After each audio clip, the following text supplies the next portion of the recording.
Welcome back.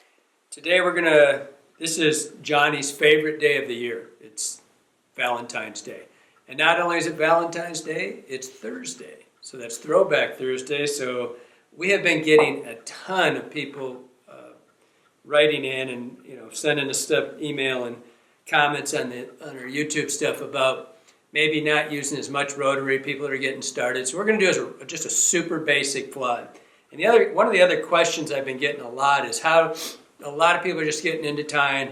How do I buy, not buy a kit, how do I buy my materials? And when I tell everybody it's the same thing, pick a fly. Just pick one fly and decide that's the fly you're going to tie. We're going to do a pheasant tail today. It's super basic, and so you don't need much. You're going to end up with, we're going to have a pheasant tail, thread, hook, some peacock, and some wire. Done. That's all you need. But that pheasant tail is going to cross over for other stuff later. The peacock you're going to use, the wire you're going to use, next fly you're going to use, you tie. You already have some of the stuff.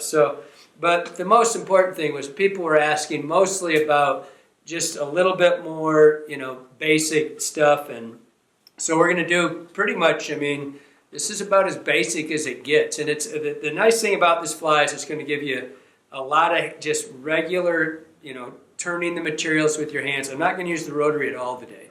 And so we're just going to go with this standard pheasant tail. I'm going to show you just a couple of things, little helpful tricks on it.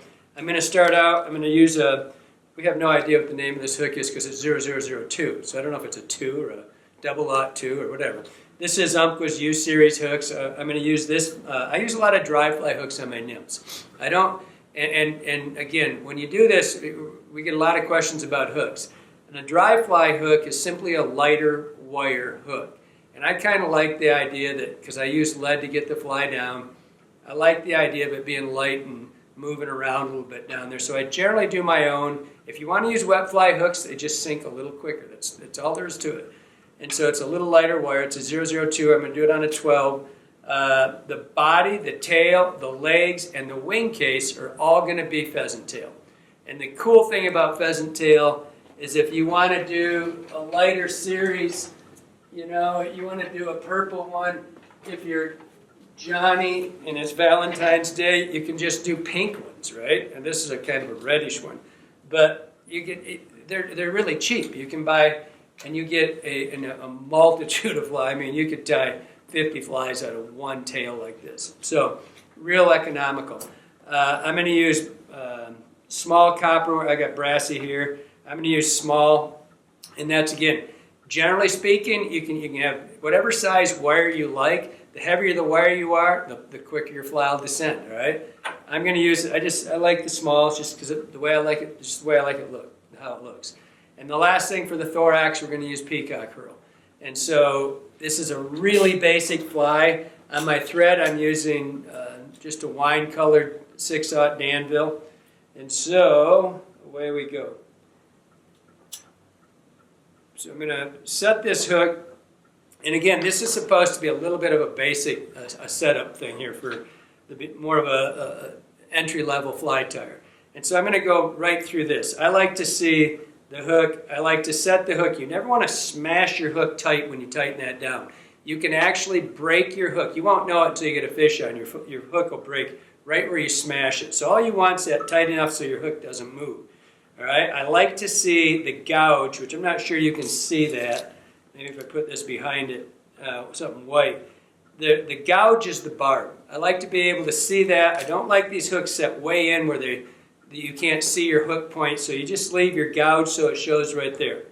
So this fly, and I'm going to start, this one's a little different, and this is just my way of tying a pheasant tail. There's a lot of ways to do this.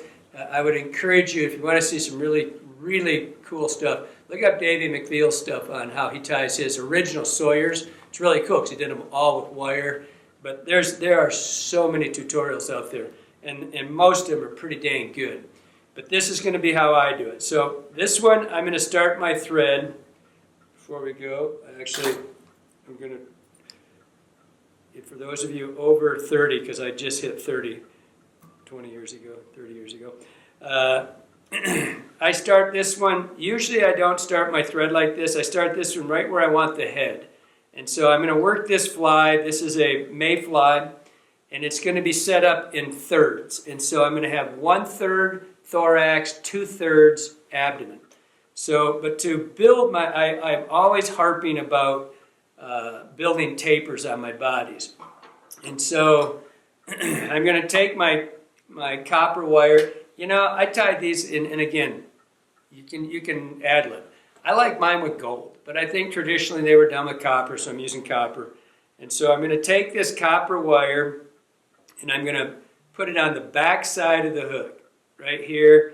And I'm going to, you can see it's on your side, or on the away side to me. And I put 4 or 5 turns on here, and then I'm going to take it on this side, I'm going to fold it over, and I'm going to try to keep it on the back side so these things are opposing each other. All I'm trying to do is let this wire build a little body bulk and a little V. You're trying to get a V shape to these things. And so I'm going to take this backside piece, I'm going to cut it halfway. So now this wire, what I've done is I've just put one piece on the outside, one piece on the inside, but I cut the second piece, the shorter one, halfway down. That's just building that taper. If I brought it all the way back, it would be the same size all the way back. I want it to be a taper. So now we're going to finish this thread. The wire's already on. That's going to be my counter wrap. And this, when you see the thread, it's hanging down right at the gouge. This is that everything you put on, if you stop, that should always hang in the same spot. So now I'm going to take, this is going to be my tail and my body, and I'm going to take 4 or 5. This is going to be your tail, but it's also going to be your body. If you use too few, it's hard to build your body. If you build too many, then your tail's way too thick. I'm going to use 4 or 5 in here.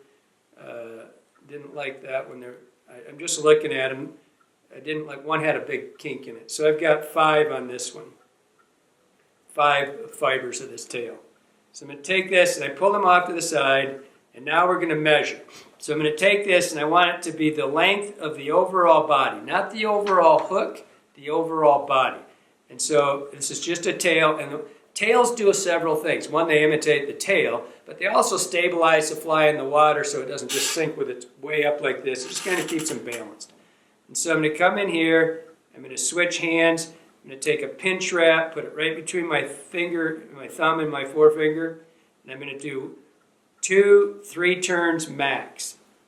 And so you don't want extra, don't throw extra turns in there. Do them with a good tension, even tension. I'm going to fold this back just a little bit.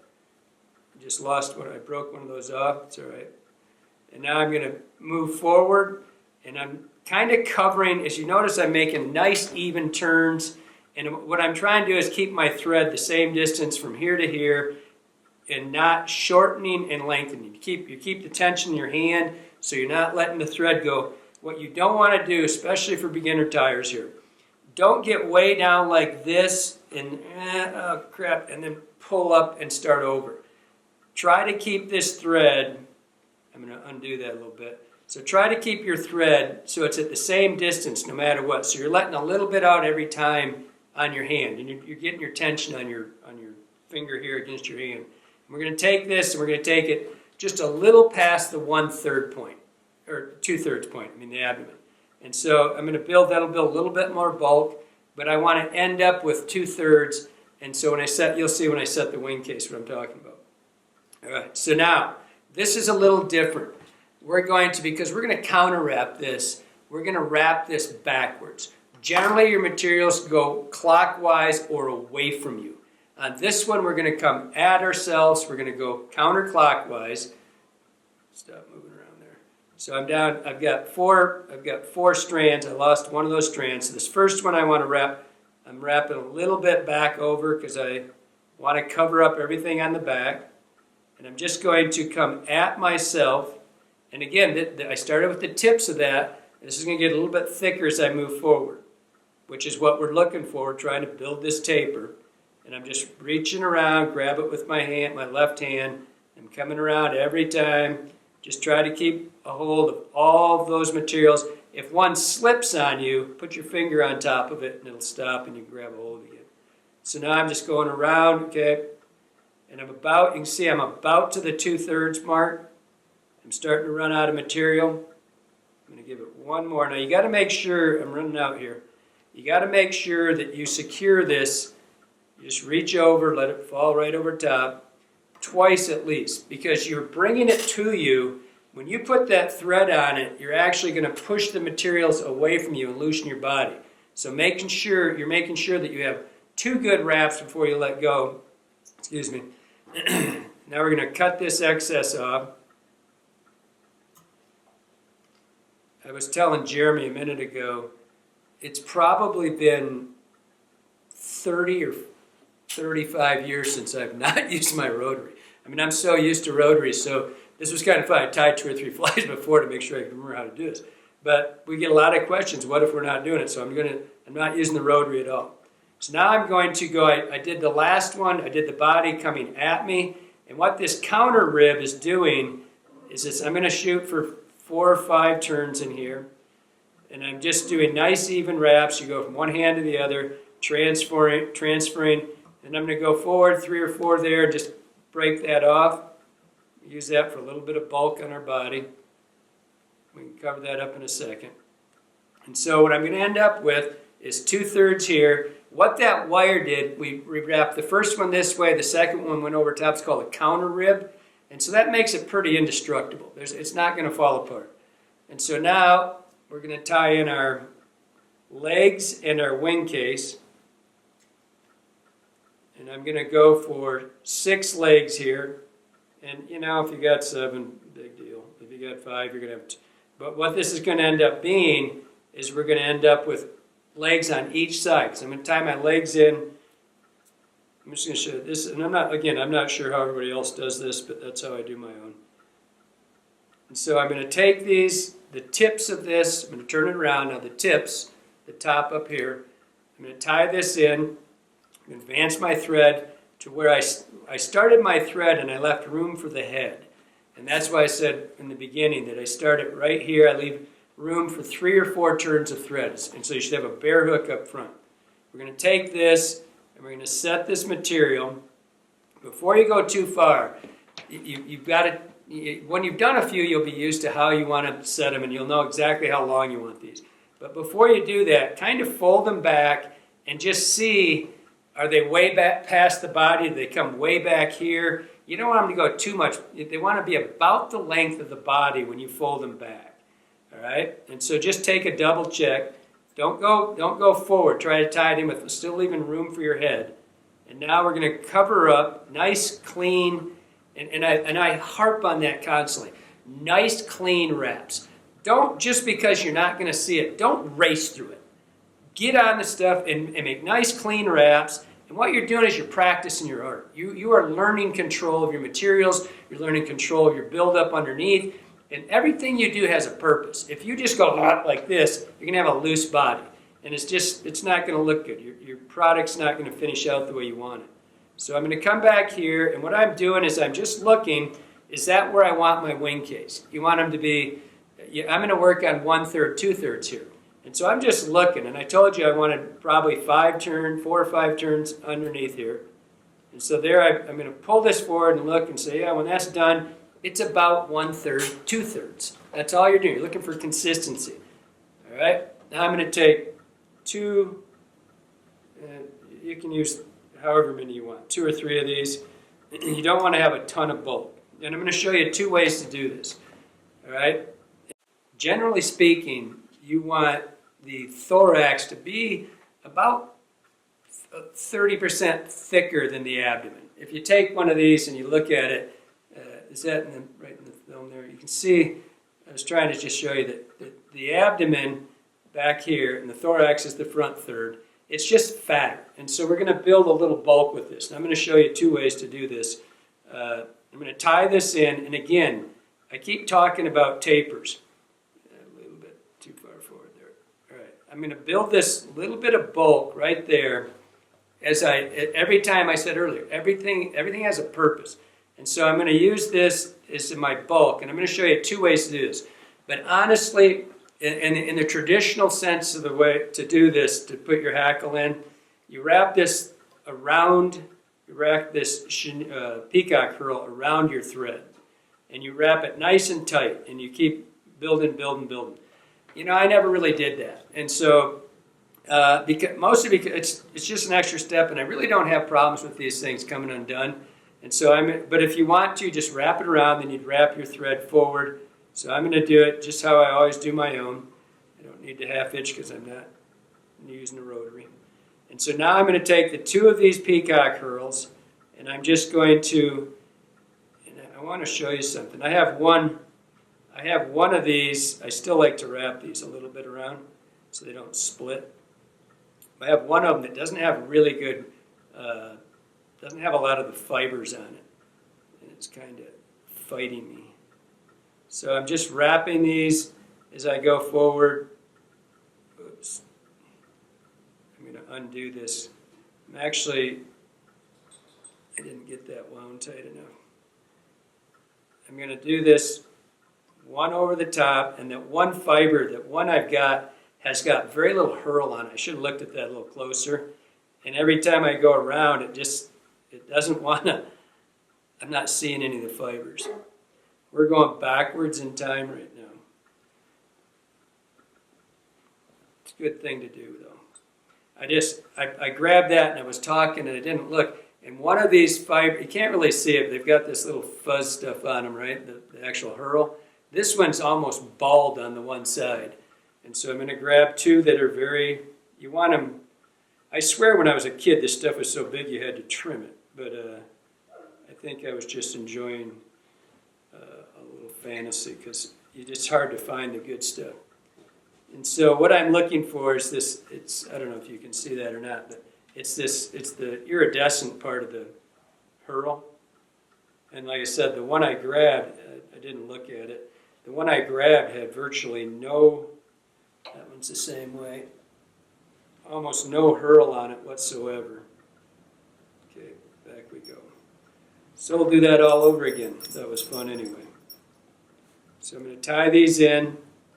I'm going to build my bulk right there, right down to the eye. I'm going to take these and I'm just going to wrap them. And one thing you want to do is make sure when you do this, when you put these on, make one or two good turns back just a little bit further than you think. Because if you keep going, when you pull, you won't get much buildup on your thorax right there. So I'm just going forward and I got nice, now you can see I'm getting a really nice, thick, bulky body or thorax out of that hurl. Because the other one was, like I said, was bald. And so now I'm going to do 2 or 3 turns right here. I'm just going to break these off. Give me you. Now I'm going to stand these up just a little bit. I'm going to take my finger and I'm going to push my thumb, right into it. So you can see that they're all splayed out. I'm just going to grab these a little bit to the side. Just stick your thumb into it. Get 3 or 4 on each side. Or 2 or 3, whatever it is. Oops. Each side. Stand up, you little rats. Now I'm just going to give it a couple turns in front of it. That's going to stand these up. So I'm going to 2 or 3 turns right there. Stand it up. Stop that.